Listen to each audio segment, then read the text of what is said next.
భగవాన్ శ్రీ సత్యసాయి సచ్చరిత్ర తపోవనము 6వ అధ్యాయము. సర్వదేవతాతీత స్వరూపుడు, దేవాదిదేవుడు, యదువంశ పురోహితుడు, జ్యోతిశాస్త్రవేత్తయైన గర్గ మహర్షి సంస్కృతములో గర్గ సంహిత అనే గ్రంథాన్ని రచించాడు. ఆ సంహిత ఆరంభములో పరిపూర్ణతముడైన అవతార పురుషుని లక్షణం గురించి చెప్తూ, యస్మిన్ సర్వాణి తేజాంసి విలీనయంతే స్వ తేజసి తం వదంతి పరే సాక్షాత్ పరిపూర్ణతమం స్వయం. ఏ పరబ్రహ్మ స్వరూపములో సమస్త దేవతల తేజ పుంజములు లీనమవుతాయో ఆయన పరిపూర్ణతముడైన అవతార పురుషుడని పేర్కొన్నాడు. ఇందుకు ప్రత్యక్షమైన ఉదాహరణ శ్రీ సత్యసాయి భగవానుడే. పెద్దబొట్టు ఒకసారి శ్రీ సత్యసాయి వ్రతకల్పము అనే పుస్తకం వ్రాసి ఆ వ్రాతప్రతిని తన గదిలో ఒక పెట్టిలో పెట్టుకున్నది. ఒకనాడు ఆ పుస్తకం తీసి చూస్తే స్వామి దస్తూరితో ఎర్రని సీరాతో సర్వదేవతా స్వరూప అనే పదం వచ్చిన చోటల్లా సర్వదేవతాతీత స్వరూప అని మార్చబడి ఉంది. భక్త కవి పోతన వ్రాసిన పుస్తకాన్ని శ్రీరామచంద్రుడు దిద్దినట్లుగా పెద్దబొట్టు వ్రాసిన పుస్తకాన్ని సాయిరాముడు సరిచేశారు. తాను సర్వదేవతాతీత స్వరూపుడునని స్వామి వ్రాతపూర్వకంగా లోకానికి ప్రకటించారన్నమాట. సర్వధర్మములు సర్వదేవతాశక్తులు ఇమిడియున్న మానవాకారమిది. ఇందుకు ఎంతమాత్రము సందేహము వద్దు. అచంచల విశ్వాసంతో మీ హృదయపీఠంపై నా దివ్య రూపాన్ని ప్రతిష్ఠించుకొన్నచో నా సహజ విశ్వరూపాన్ని దర్శించగలరు. ఏ ఏ నామములను ఏ రూపములను మానవుడు భగవంతునివిగా ప్రేమించి పూజిస్తున్నాడో అవన్నీ ఒక్క సాయి రూపానికే చెందుతాయని నిరూపించెదను అని సత్యసాయి భగవానుని అభిభాషణము. మహాగణాధిపతిగా అరుణాచలం నుంచి రమణ మహర్షి శిష్యుడు స్వామి అమృతానంద భగవాన్ శ్రీ సత్యసాయి బాబావారిని దర్శించుకొనుటకై పుట్టపర్తి వచ్చారు. స్వామి అమృతానంద దగ్గరకు వచ్చి ప్రేమగా అమృతం అని పిలిచారు. ఆ పిలుపు విని స్వామి అమృతానంద పరమానందం పొందారు.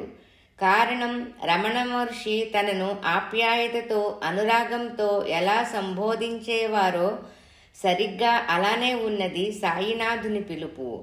అది ఆయనకు విశిష్టమైన లీలగా అనిపించింది. 85 సంవత్సరాల అమృతానందంతో స్వామి మాట్లాడుతూ, నీవు నీ 7వ ఏట 41 రోజులు గణపతి హోమం చేశావు కదా.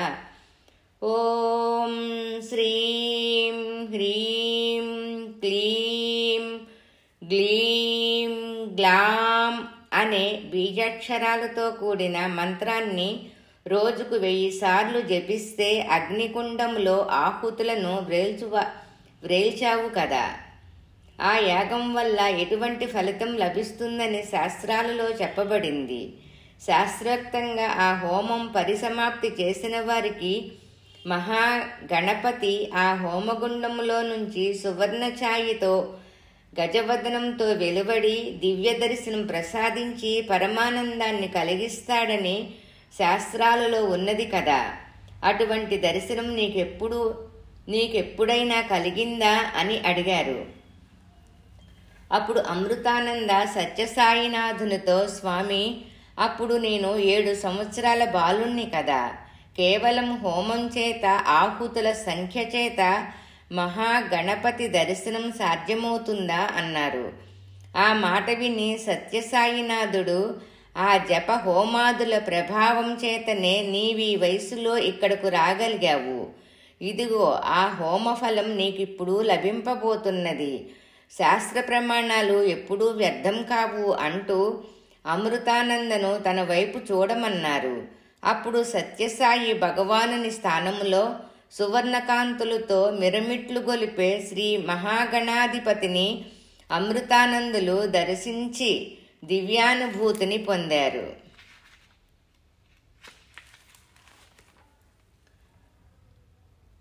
91వ పేజీ. తపోవనము. సుబ్రహ్మణ్య స్వామిగా. మైసూరులో నివసించే భట్టు కుటుంబానికి సుబ్రహ్మణ్యేశ్వర స్వామి ఇష్టదైవం. 1943లో భట్టు భార్యకు క్యాన్సర్ వచ్చింది. వైద్యులందరూ ఆమెకు ఆపరేషన్ చెయ్యాలన్నారు. భట్టుగారు తల్లి అందుకు అంగీకరించక, సుబ్రహ్మణ్యేశ్వర స్వామి మన ఆరాధ్య దైవం కాబట్టి ఆయనే నయం చేస్తాడు అన్నది కొడుకుతో. అచంచల విశ్వాసంతో 6 మాసాలు సుబ్రహ్మణ్యేశ్వర స్వామి అర్చనలు చేశారు. భట్టు భార్య క్రమంగా నీరసించిపోతున్నది. ఒక రాత్రి భట్టు భార్యకు స్వప్నములో పెద్ద సర్పం తన మంచం చుట్టూ తిరుగుతున్నట్లు అనిపించింది. ఆమె భయపడి అత్తగారిని నిద్రలేపింది. లైటు వేసి చూస్తే ఏమీ కనిపించలేదు.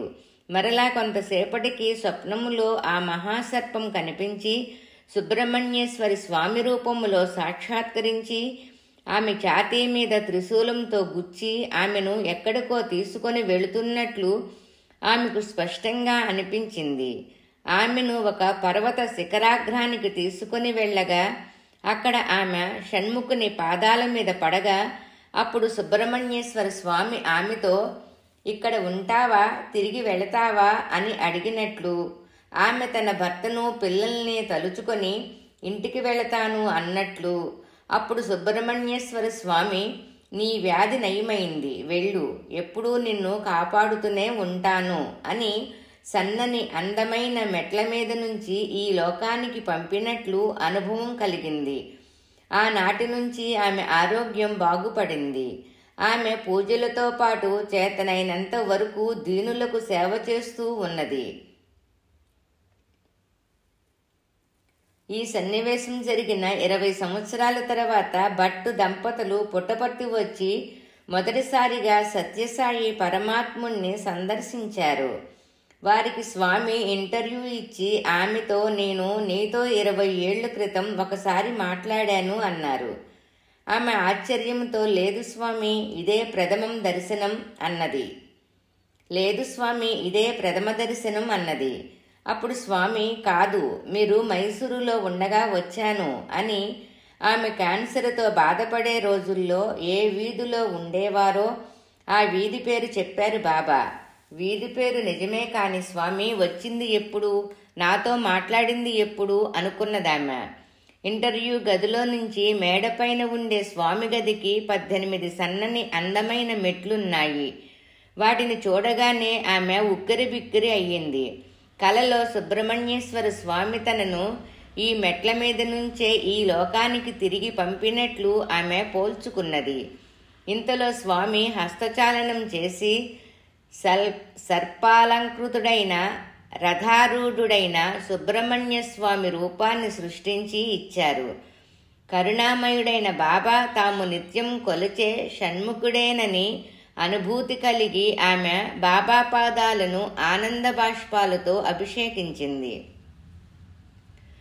ఆ సుబ్రహ్మణ్యేశ్వర స్వామియే తన అన్న మహాగణపతి ప్రక్క ప్రశాంతి నిలయములో 21 సెప్టెంబర్ 1997న ఒక శుభముహూర్తాన ప్రతిష్ఠితుడయి విరాజిల్లుతున్నాడు.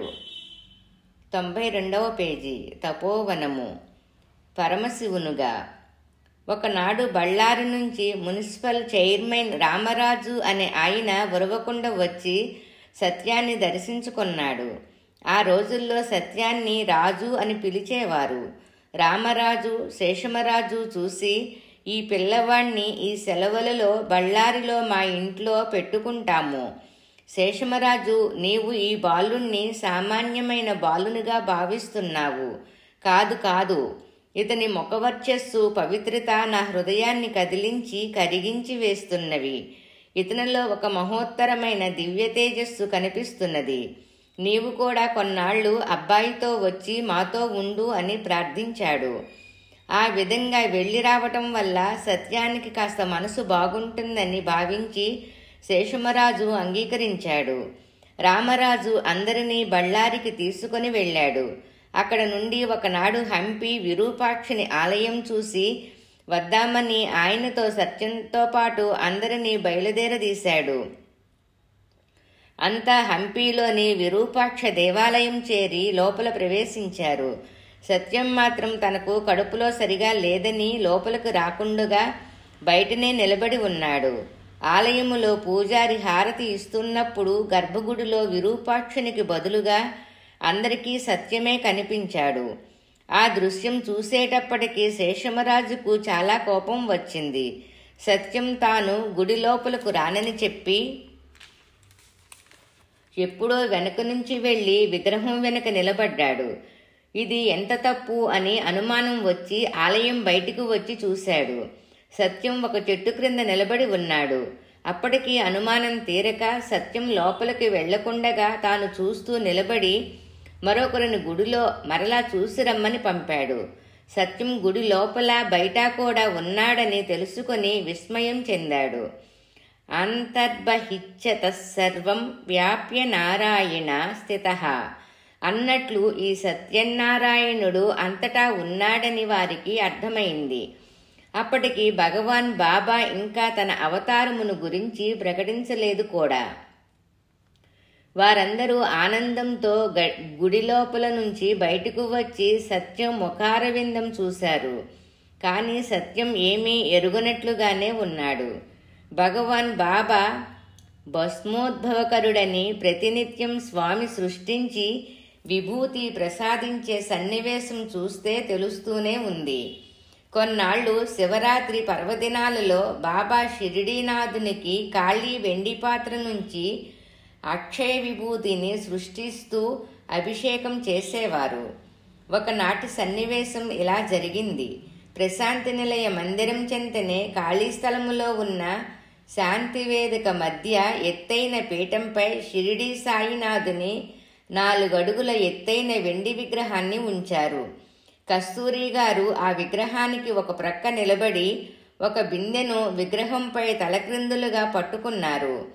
అప్పుడు సత్యసాయి భగవానుడు ఆ విగ్రహానికి మరొక వైపు నిలబడి తన కుడి చేతిని ఆ పాత్రలో పెట్టి కదిలించటం ప్రారంభించారు.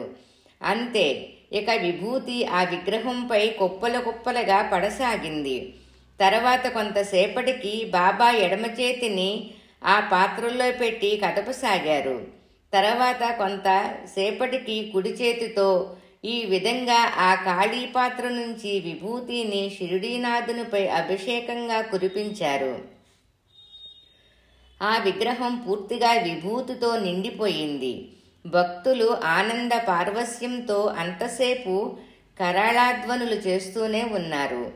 తర్వాత స్వామి షిరిడీ బాబా శిరసు ముఖము తుడిచి హస్తచాలనంతో ఒక మరకతమణిని సృష్టించి ఆ విగ్రహం నుదుట నొక్కి పెట్టి ఉంచారు. అది అతుక్కుపోయింది. అంతా అద్భుతమే.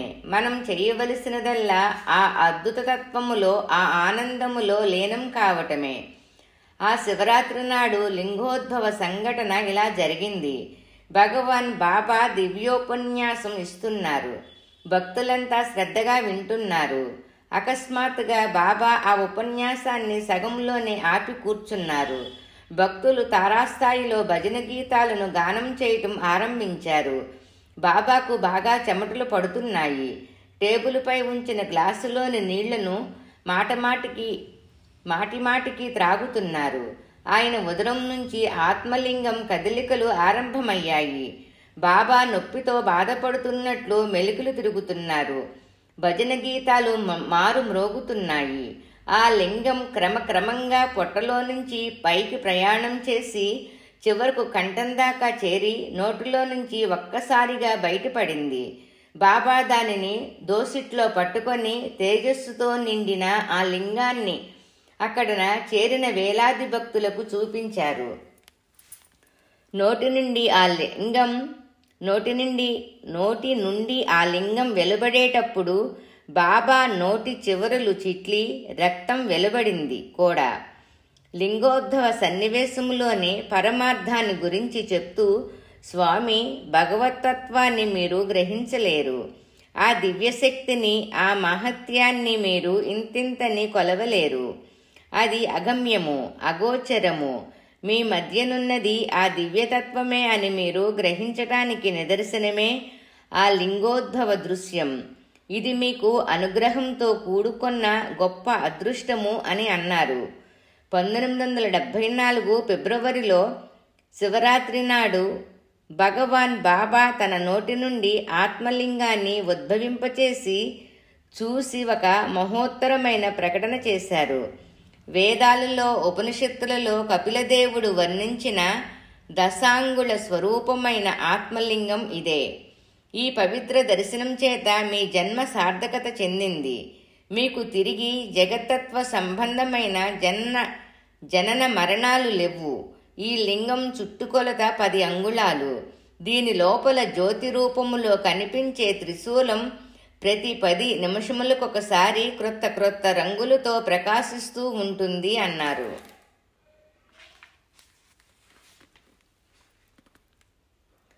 చాలా సంవత్సరముల పిదప స్వామి 1999 శివరాత్రి నాడు హిరణ్యగర్భ లింగమును ఉద్భవింపచేశారు. ఆ దివ్యలింగాన్ని స్వామి అందరికీ చూపుతూ, ఈ హిరణ్య స్వరూపం ప్రతి ఒక్కరి హృదయమునందు ఉన్నది. ఇది ఈ దేహమంతా వ్యాపించి ఉంది. నేను అనుకున్నప్పుడు ఒక స్వరూపాన్ని ధరిస్తుంది. ఇది ఆవిర్భమయ్యే సమయములో ఎవరు చూశారో వారికి ఇక జన్మ లేదు అని ప్రకటించారు. మరలా 2000-2001 సంవత్సరములలో శివరాత్రి నాడు స్వర్ణలింగము ఉద్భవింపచేసి సాయి కుల్వంతు హాలులో చేరిన అసంఖ్యాక భక్తులకు చూపించి వారిని ఆనందపరిచారు. 95వ పేజీ. తపోవనము శ్రీరామచంద్రునిగా 1972వ సంవత్సరములో బృందావనములో వేసవి శిక్షణా తరగతులు జరగబోతున్నాయి. దేశంలోని వివిధ ప్రాంతాల నుంచి ఎంపిక చేయబడిన 800 మంది విద్యార్థులు వైట్ ఫీల్డ్ చేరుకున్నారు. స్వామి మాతృదేవత అయిన ఈశ్వరమ్మ భక్తురాండ్రుతో పాటు తాను కూడా నెల రోజులు బృందావనములో ఉండటానికి స్వామి అనుమతి పొందింది. ఆమెకు స్వామి బంగ్లా క్రింద అంతస్తులో నివాసం ఏర్పాటయింది. విద్యార్థులు తెల్లవారుజామున నుంచి ఓంకారోచ్చరణ, పాటలు, యోగాసనాలు, భజనలు, గ్రామసేవల వంటి కార్యక్రమాలలో పాల్గొంటూ ఉత్సాహంగా ఉన్నారు. ఈశ్వరమ్మకు నిత్యము సరస్వతీదేవి మందిరములో ఉత్సవాలు జరుగుతున్నట్లే అనిపించసాగింది. ఆ వేసవి శిక్షణా శిబిరం ప్రారంభించిన 11వ రోజున ఈశ్వరమ్మకు ఒక మహనీయమైన అనుభూతి కలిగింది. మరునాడు ఉదయమే ఆమె షిరిడీమాగా పేరు పొందిన పెద్దబొట్టు దగ్గరికి వెళ్ళి, పెద్దబొట్టు, నాకు కలిగిన ఒక అనుభవాన్ని నీకు చెప్పాలి. నీవు ఎవరికి చెప్పవద్దు సుమా అన్నది. అప్పుడు ఆమె దగ్గరగా జరిగి, అది ఏమిటో చెప్పు అన్నది. అప్పుడు ఈశ్వరమ్మ, మన స్వామి సాక్షాత్తు భగవంతుడే, సందేహం లేదు అన్నది. ఆ మాట విని పెద్దబొట్టు ఒక్కసారి నవ్వింది. ఎందుకు నవ్వుతున్నావు అని ఈశ్వరమ్మ అడిగితే, పెద్దబొట్టు ఆమెతో, లేదు లేదు, నీ మాటలకు నవ్వటం లేదు, ఈ విషయం నీకు ఇప్పటికి తెలిసింది కదా అని సంతోషిస్తున్నాను.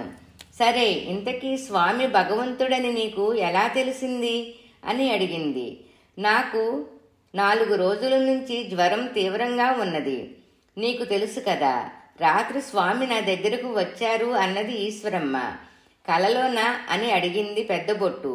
కాదు, నేను నిద్రపట్టక ప్రక్క మీద అసౌకర్యంగా అటు ఇటు కదులుతున్నప్పుడు స్వామి స్వయంగా వచ్చి ఎలా ఉన్నది అని అడిగారు. నా ఒళ్ళంతా నొప్పులు పుడుతున్నాయి అని నేను చెప్పాను. అప్పుడు పెద్దబొట్టు, ఏమి చెప్పమంటావు, ఆయన నాకు తెలిసిన స్వామి కాదు, కిరీటాన్ని కోదండాన్ని ధరించిన శ్రీరామచంద్రుడయ్యాడు. నా ప్రక్కనే నిలబడి ఆ శ్రీరామచంద్రుణ్ణి చూసి నేను ఆశ్చర్యపడుతూ నమస్కరించాను. లేచి కూర్చోనాలి, ప్రక్క దిగాలని ఎంతో ప్రయత్నించాను, కానీ లేవలేకపోయాను. కొన్ని క్షణాల తర్వాత మరలా శ్రీరామచంద్రుడు స్వామిగా మారిపోయాడు. స్వామి చిరునవ్వుతో విభూతి ప్రసాదం ఇచ్చి జ్వరం తగ్గిపోతుంది అని వెళ్ళారు అని చెప్పింది ఈశ్వరమ్మ. పెద్దబొట్టు ఆశ్చర్యానందాలతో స్వామి నిన్ను నిస్సందేహంగా అనుగ్రహించారు. ఎంత అద్భుతమైన అనుభవం అన్నది. పూర్తి మెలకువతో సావధానంగా ఉండి శ్రీ సత్యసాయిని శ్రీరామచంద్రునిగా దర్శించిన ధన్యురాలు ఈశ్వరమ్మ. ఇంతకీ ఆమె ఆత్మజ్యోతి ఆ పరంజ్యోతిలో కలవబోతున్నదని అనడానికి సంకేతమే ఆ దివ్య దర్శనం అనిపిస్తుంది. ఆ మరునాడు అంటే మే 6వ తేదీ ఉదయం 6 గంటలకు విద్యార్థులు నగర సంకీర్తనకు వెళ్లి వచ్చారు. స్వామి బాల్కనీ మీద నుంచి వారికి దర్శనం ఇచ్చి స్నానం చేయడానికి లోపలికి వెళ్లారు. ఇంతలో మాతృదేవత ఈశ్వరమ్మ స్నానం చేసి కాఫీ త్రాగి ఆనందంగా లోపల వరండాలో కూర్చున్నది. ఆమె ఒక్కసారిగా బాత్రూం వైపు తిరిగి స్వామి స్వామి అంటూ పడిపోయింది. లోపల నుంచి స్వామి వస్తున్నా వస్తున్నా అన్నారు. అంతే ఆమె తుది శ్వాస విడిచింది. 1983వ సంవత్సరం మే 6వ తేదీ నాడు ఈశ్వరమ్మ వర్ధంతి సందర్భంగా స్వామి ఈశ్వరమ్మ విశిష్టత గురించి చెప్తూ, సాధారణంగా అటువంటి సమయాలలో మనసు బంగారపు ఆభరణాలు, ఖరీదైన వస్తువుల మీద ఉంటుంది. చాలా కొద్ది మందికే చివరి సమయంలో స్వామి గుర్తుకు వస్తారు. క్రింద అంతస్తులో నుంచి ఆమె స్వామి స్వామి అని పిలిచింది. నేను వస్తున్నా అన్నాను. ఆమె వెళ్ళిపోయింది. ఇది గజేంద్రుడు పిలుస్తుంటే అనుగ్రహించటానికి మహావిష్ణువు బయలుదేరినట్లుగా ఉంది. 2 వైర్లు కలవాలి, క్షణములో మోక్షం వస్తుంది. ఆ సమయములో ఆమె ప్రక్కన ఆమె కుమార్తె వెంకమ్మ, మనవరాలు శైలజ ఉన్నారు. కానీ ఆమె స్వామినే పిలిచింది. చివరి క్షణములో ఆతృతతో స్వామినే కోరడం పవిత్రమైన నిర్మలత్వానికి నిదర్శనం. ఇది కేవలం సాధనా ఫలితమే కానీ మరొకటి కాదు. మీరు నేర్చుకొనడానికి ఇది ఒక ఉదాహరణము అన్నారు స్వామి. 97వ పేజీ. తపోవనము. శ్యామసుందరినిగా. కారుణ్యానంద మొదట కొన్ని సంవత్సరాలు రమణ మహర్షి దగ్గర, మరికొన్నాళ్లు తిరుపతి దగ్గర గోగర్భములో మలయాళ స్వామి దగ్గర ఉన్నారు. 1927వ సంవత్సరములో హృషికేశులో శివానంద స్వామి దగ్గర సన్యాసాశ్రమం స్వీకరించారు. అనేక ఆధ్యాత్మిక సాధనలు చేశారు. తర్వాత రాజమహేంద్రవరములో గౌతమి జీవకారుణ్య సంఘం స్థాపించి దీనమానవ సేవ చేశారు. వాటన్నింటి ఫలితంగా వారికి సత్యసాయినాథుని దివ్య సన్నిధిలో ఉండే అదృష్టం ప్రాప్తించింది. ఒకసారి సత్యసాయి బాబా వారు కారుణ్యానందను వచ్చి తమ గదిలో పడుకొనమని చెప్పారు. కారుణ్యానంద నిద్రపోయేటప్పుడు గురక పెడుతుంటారు. అందువల్ల స్వామి గదిలో పడుకొనడానికి ఆయన సంశయించారు. కానీ సందేహించకుండగా తన గదిలో పడుకొనమని స్వామి ఆయనతో అన్నారు. శ్రీ సత్యసాయి బాబావారు ఎప్పుడూ నిద్రపోరు. ఎడమవైపు తిరిగి పడుకుంటారు. నేత్రాలు అర్ధనిమిలితములయ్యి ఉంటాయి, కానీ నిద్రపోరు. తన చుట్టూ ఏమి జరుగుతున్నది ఆయనకు తెలుసు అంటారు కారుణ్యానంద. ఆ రోజు రాత్రి కారుణ్యానందకు అద్భుతమైన దర్శనం అనుగ్రహించారు భగవాన్ బాబా.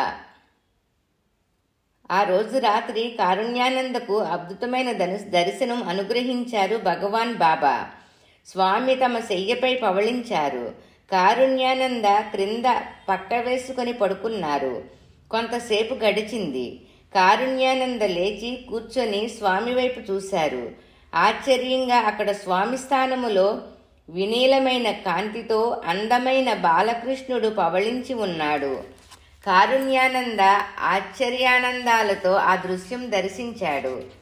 ఆయనకు అర్థం కాక కళ్ళు నులుపుకొని మరీ చూశారు. ఒకవేళ తాను నిద్రలో లేను కదా అనుకొని తెలివితో పరీక్షగా చూశారు. ఎంతమాత్రమూ సందేహం లేదు, ఆ శయ్యపై ఉన్నది బాలకృష్ణుడే. కొన్ని క్షణాల తర్వాత చూస్తే బాలకృష్ణుని స్థానములో సత్యసాయి భగవానుడు పవళించి ఉన్నారు. నేను చూచింది ఎంతమాత్రమూ భ్రాంతి కాదు. నేను పూర్తిగా మెలకువతో ఉన్నాను. నేను బాలకృష్ణున్నే చూశాను. ఆ బాలకృష్ణుడు సత్యసాయిగా మారటమూ చూశాను. సత్యసాయి భగవానుడు తన దివ్యత్వాన్ని బహిరంగంగా చూపారు. అలా చూపితే బహుశా ఎక్కడెక్కడి జనము తరలి వస్తారని కాబోలు అంటారు కారుణ్యానంద. ఒకసారి కొడైకెనాలులో సాయి శృతి మందిరములో బాబా విద్యార్థులతో మాట్లాడుతూ ఒక దివ్య రహస్యాన్ని ఇలా ప్రకటించారు. శ్రీమన్నారాయణుడే ఈ భూమి మీదకు మానవ రూపములో సత్యసాయిగా వచ్చాడని మీరందరూ గ్రహించండి. శ్రీరాముని వలె శ్రీకృష్ణుని వలె ఇది పూర్ణావతారము. అప్పుడప్పుడు భూమి మీద సంచరించిన గొప్ప గొప్ప ఆధ్యాత్మిక గురువులు దివ్యశక్తి చేత ఇక్కడకు పంపబడిన వారు. అంతేకాని ఈ విధంగా స్వయంగా ఆ దివ్యశక్తియే అవతరించడం కాదు అన్నారు. 98వ పేజీ. తపోవనము. బుద్ధ భగవానునిగా. హైదరాబాదులో ఒకసారి డాక్టర్ బాలకృష్ణ గారి ఆధ్వర్యములో శాస్త్రవేత్తల సమావేశం జరిగింది. అందులో పాల్గొనడానికి జపాన్ శాస్త్రవేత్త ఒకరు వచ్చారు. ఆయన బాలకృష్ణ గారింటికి ఆతిథ్యం స్వీకరించడానికి వచ్చినప్పుడు వారింట్లో మొదటిసారిగా సత్యసాయిబాబా వారి వర్ణచిత్రాన్ని చూసి ఆకర్షితులయ్యారు. దేవాలయం వంటి ఆ ఇంట్లో అలంకరింపబడి ఉన్న స్వామి ఫోటో చూసి ఆయన బాలకృష్ణ గారి వంశములో పెద్దవారై ఉంటారని ఆ శాస్త్రవేత్త అనుకున్నారు. వారి సంభాషణలో బాలకృష్ణ ఆ శాస్త్రజ్ఞునితో సత్యసాయినాథుని దివ్యత్వం గురించి చెప్పి స్వామి సాక్షాత్తు భగవంతుడని వివరించారు. ఆ సమయంలో స్వామి హైదరాబాద్లోనే ఉండటం వల్ల వారిద్దరూ స్వామి సందర్శనానికై వెళ్లారు. స్వామి వారిద్దరిని కోరికల గదికి ఆహ్వానించారు. ఆ శాస్త్రజ్ఞనుడు స్వామి సమక్షములో తానొక మహాపురుషుని సన్నిధిలో ఉన్న అనుభూతి పొందాడు. స్వామి మందహాస వదనంతో ఆయన వైపు చూసి హస్తచాలనం చేసి ఒక మానవ గుండెకాయను సృష్టించి ఆయనకు చూపించారు. ఆయన ఆశ్చర్యపడ్డారు. అప్పుడు భగవాన్ బాబా ఆయనతో ఇది ఏమిటి అని అడిగారు. గుండెకాయ అన్నాడు శాస్త్రజ్ఞుడు. ఎవరి గుండెకాయో తెలుసునా అన్నారు స్వామి. నాకు అలా తెలుస్తుంది అన్నాడాయన. ఇది నీవు జన్మించినప్పటి నీ గుండెకాయ అన్నారు స్వామి. ఆ మాట విని జపాన్ శాస్త్రవేత్త దిగ్భ్రాంతి చెందాడు. అప్పుడు స్వామి ఆయనతో ఇది నీ గుండెకాయ, ఆశ్చర్యపడవద్దు. నీవు జన్మించిన వెంటనే నీ హృదయం స్పందనం ఆగిపోయింది.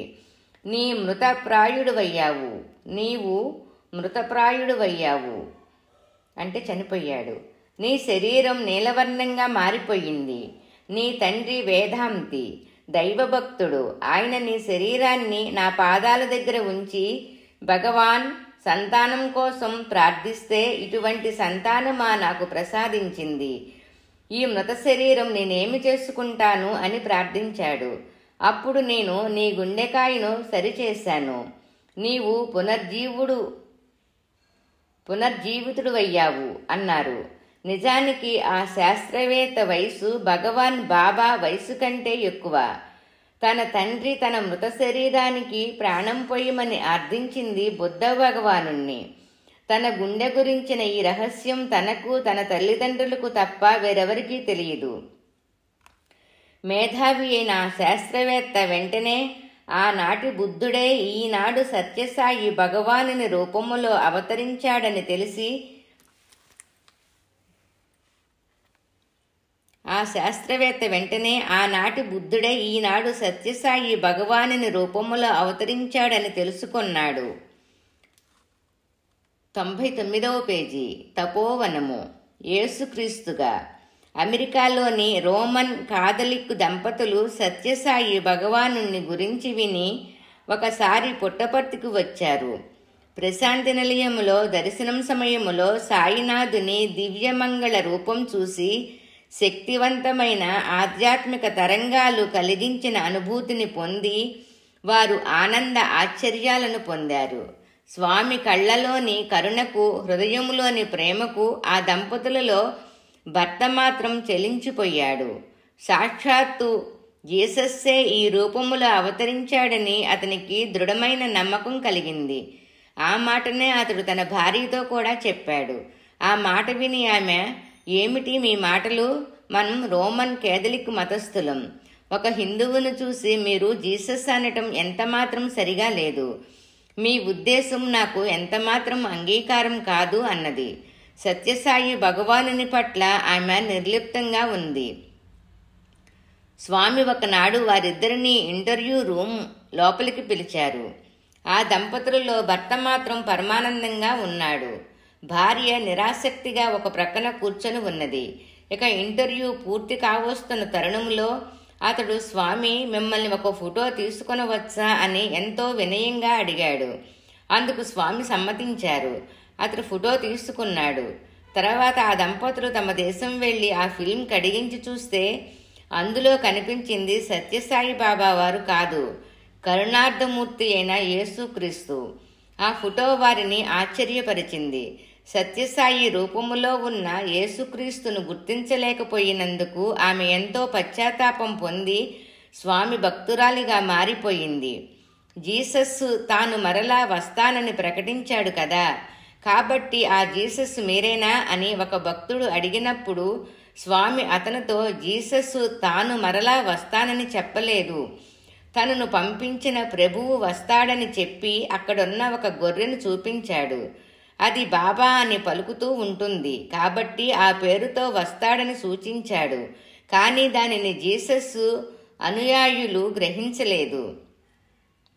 జీసస్ను భూమి మీదకు పంపింది నేనే అన్నారు సాయినాథుడు. తపోవనము 100వ పేజీ. అరచేతిలో కాబా దృశ్యం. ఇస్లాం మతానుమాయి అయిన ప్రొఫెసర్ బషీరుద్దీన్ సత్యసాయి భగవానుణ్ణి దర్శించినప్పుడు భగవాన్ బాబా ఆయనకు అరబ్బీ భాషలో అల్లా అని చెక్కబడి ఉన్న ఒక లాకెట్ను సృష్టించి బహూకరించారు. అల్లా అన్న, సర్వంతర్యామి అన్న, అమ్ని ప్రెజెంటు అన్న ఒక్కటే అర్థం. ఒకసారి కొందరు అరబ్ యాత్రికులు బక్రీదు పండగ నాడు ప్రశాంతి నిలయంలో సాయినాథుణ్ణి సందర్శించారు.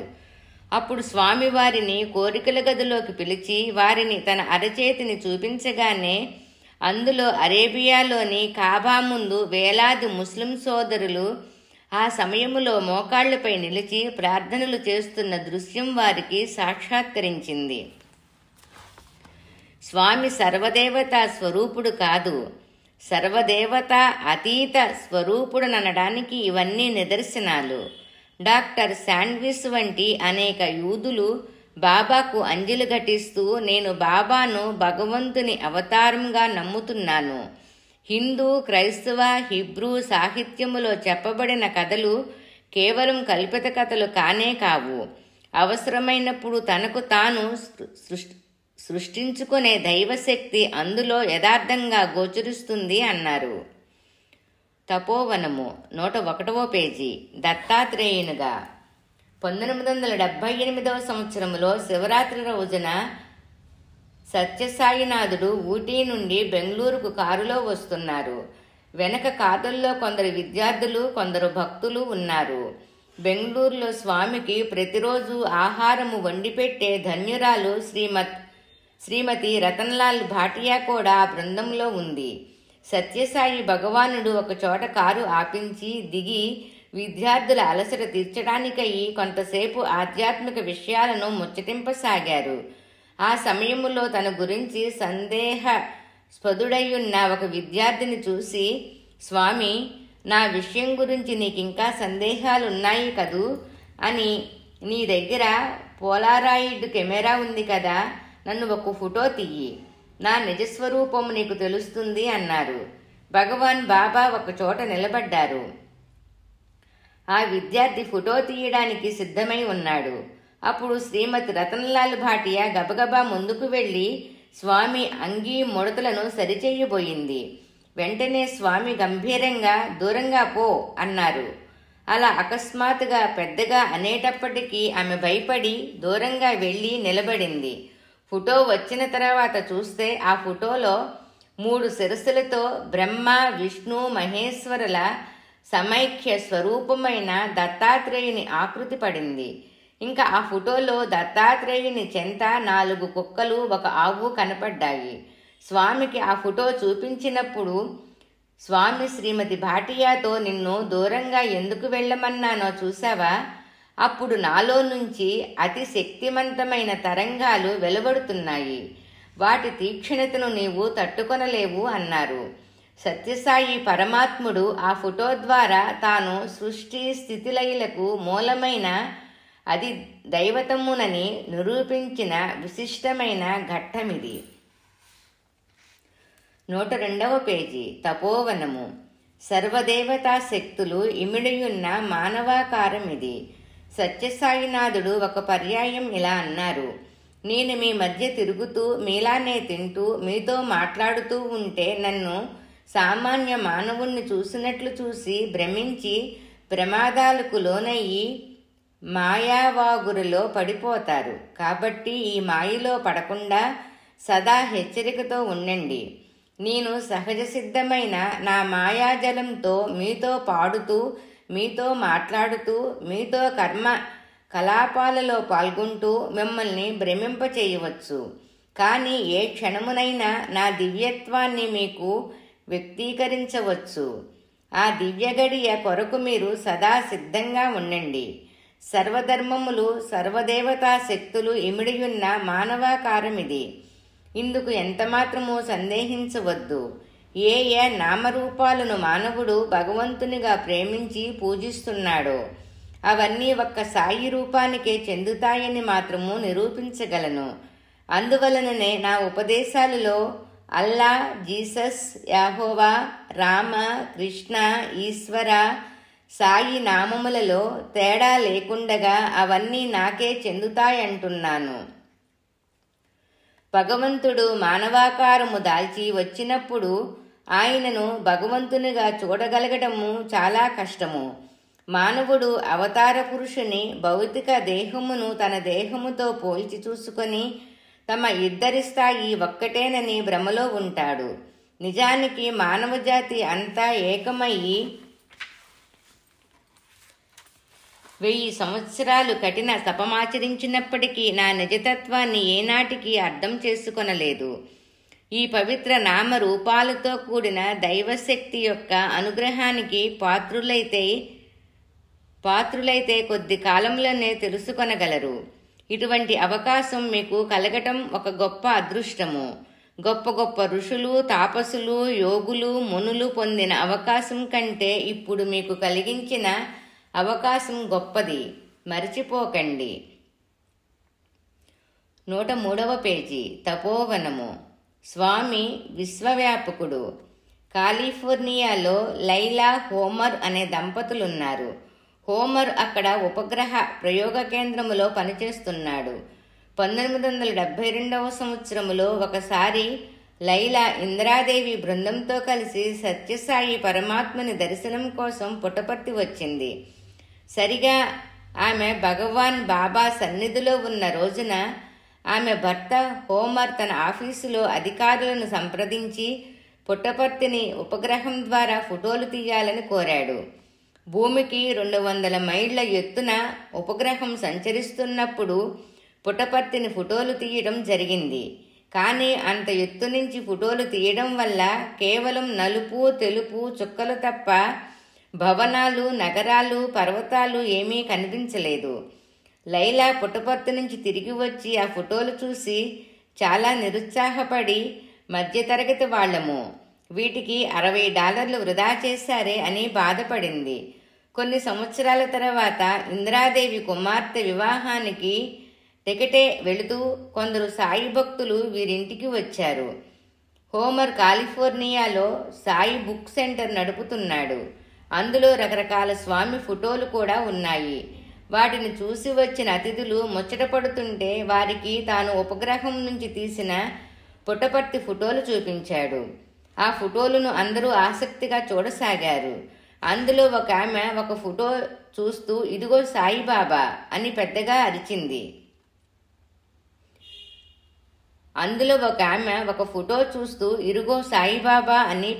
అన్నది. అందరూ ఆ ఫోటోను పరీక్ష చేశారు. ఆ నలుపు తెలుపు చుక్కలలోనే సత్యసాయి పరమాత్మని ముఖం ఒకవైపుకు తిరిగి ఉన్నట్లుగా అందరికీ స్పష్టంగా కనిపించింది. ఎత్తైన శిరోజాలు, కన్ను, ముక్కు, తీరు, బొగ్గపై పుట్టమచ్చతో స్వామి రూపం అందరికీ పరమానందం కలిగించింది. హోమరు ఆ అక్షాంశాలు రేఖాంశాలను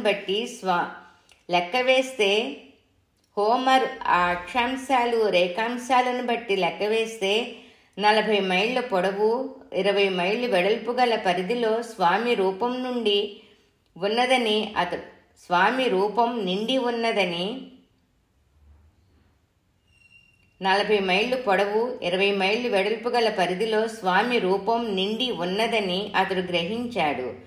స్వామి ప్రశాంతి నిలయ ఆశ్రమాన్ని చూస్తున్నారని నిర్ణయించాడు. అంతకు ముందు వరకు పనికిరానివిగా భావింపబడిన ఆ ఫోటోలు అప్పటి నుంచి అపురూపమైనవిగా మారిపోయాయి. 1978 సంవత్సరంలో హోమర్ వచ్చి భగవాన్ బాబాను దర్శించుకున్నాడు.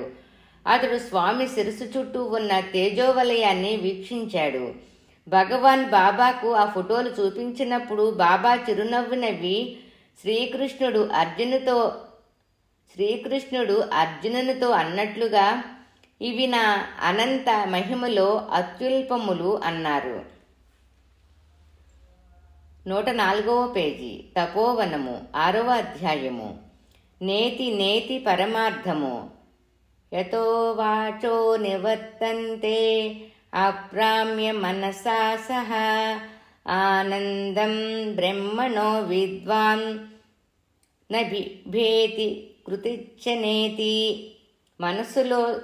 మనసుతో సహా వాక్కులు మొదలైన ఇంద్రియ శక్తులన్నీ ఏ పరబ్రహ్మమూర్తిని చేరలేక తిరుగుముఖం పట్టాయో అట్టి ఇంద్రియ జ్ఞానమునకు అతీతుడనైన ఆ పరబ్రహ్మమును విద్వాంసుడు సాక్షాత్కరించుకొని ఆనందం పొందుతాడు. ఆత్మతత్వము అంటే ఆ పరబ్రహ్మ తత్వము వాక్కునకు మనసునకు ఏ మాత్రము అందేటటువంటిది కాదు అనే వేదాంత విషయాన్ని భగవాన్ బాబా అందమైన చిన్న ఉదాహరణతో వివరించారు. సీతా రామ లక్ష్మణులు భరద్వాజుని ఆశ్రమం చేరుకున్నారు. ఆ ఆశ్రమంలో ఆనాటి సంప్రదాయాన్ని పురస్కరించుకొని ఋషులు వేరుగా కూర్చున్నారు. ఈ కాలంలో వలె కలిసిమెలిసి కూర్చోలేదు. సీతా రామ లక్ష్మణులు కూడాను అక్కడికి వెళ్ళిన తర్వాత ఋషిపత్నులతో సీత కూర్చున్నది. రామలక్ష్మణులు ఋషులతో కూర్చున్నారు. తాపస వేషం ధరించి ఉన్నందున కేవలము వేషము చేతనే కాక తేజో విశేషము చేత కూడాను వారిరువురు ఋషులతో సరి సమానంగా వెలుగొందుతూ వీరిలో రామలక్ష్మణులు ఎవరు అని గుర్తించడానికి వీలు లేకుండా ఉన్నారు. సీత విషయములో మార్పు ఎక్కువగా లేనందువల్ల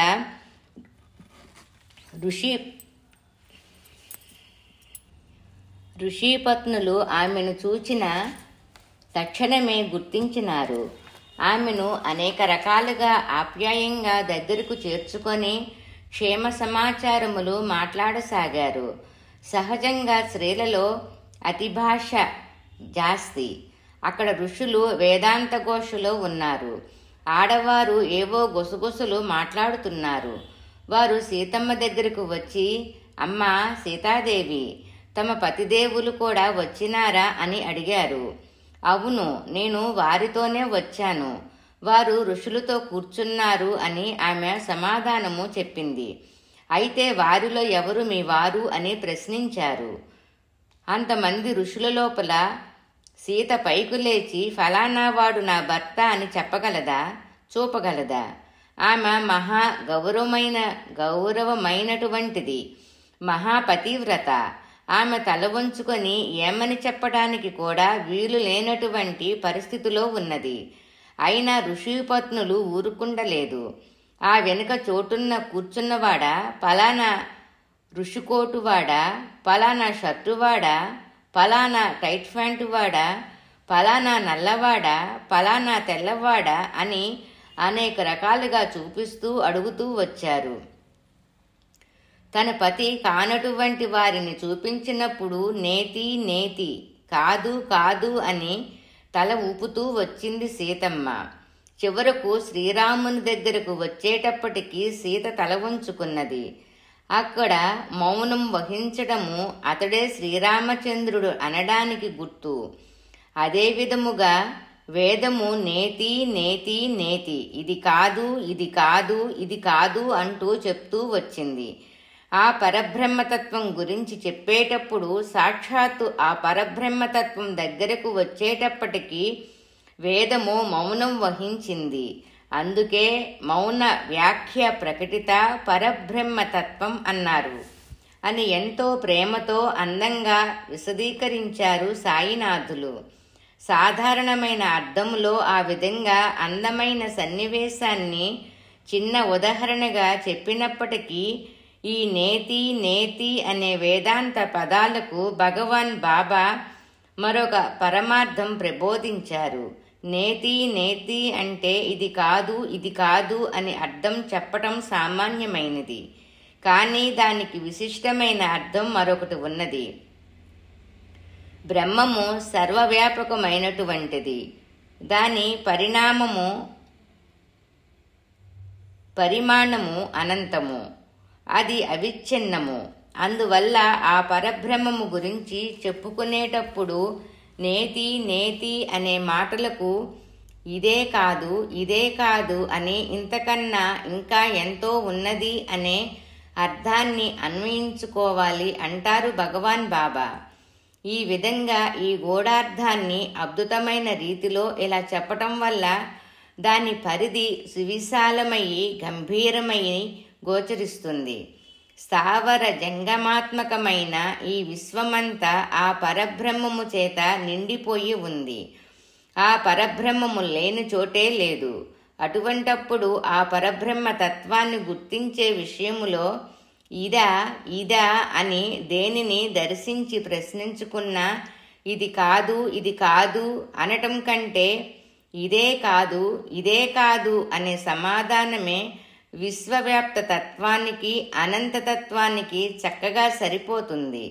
మనకు బాగా తెలిసిన ఉదాహరణము సత్యసాయి పరబ్రహ్మ స్వరూపుని విశిష్టత గురించి కానీ, మహిమ గురించి కానీ, కరుణ గురించి కానీ తెలుసుకునేటప్పుడు ఇదేనా ఇదేనా అని ప్రశ్నించుకుంటే ఎంత తెలుసుకున్నా ఇదే కాదు ఇంకా ఎంతో ఉన్నది అనేదే సరి అయిన సమాధానమవుతుంది. కాబట్టి నేతి నేతి అనే వేదాంత సూక్తికి ఇదే కాదు అని సత్యసాయి భగవానుడు చెప్పిన అర్థం జ్ఞానులకు సహితం జ్ఞానం కలిగిస్తుంది. అట్టి ఆ మహాజ్ఞాననిధికి అభివందనాలు.